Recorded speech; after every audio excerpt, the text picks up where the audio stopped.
Berliner Dom påbegyndte byggeriet i 1894 og stod færdig i år 1905 efter tegninger af Julius von Christoph. Bygningen er i alt 116 meter høj.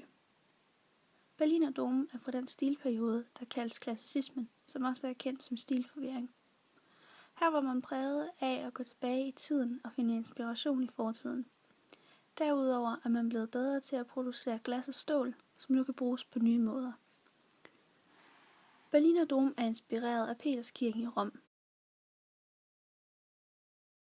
Notre Dame i Paris og St. Paul's Cathedral i London. Inspireret af Peterskirken og Notre Dame, som er fra den gotiske stil fra år 1200 til år 1540, hvor man lægger vægt på, at kirken skal udstråle magt, velfærd og en stræben mod det himmelske.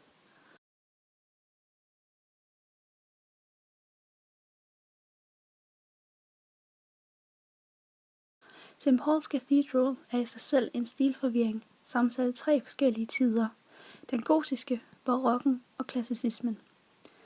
I barokken vil man gerne være overdrevet at se på, og klassicismen tager udgangspunkt i antikken. Man ser dette på søjler, trekantede overligger, glatte vægge og laurbærkranse. Kuplen er 74 meter høj og er udsmykket med mosaik efter tegninger af Anton von Werner, og 250 trappetrin fører op til toppen af den. I kuplen er inspirationen fra Peterskirken og St. Paul's Cathedral især tydelig.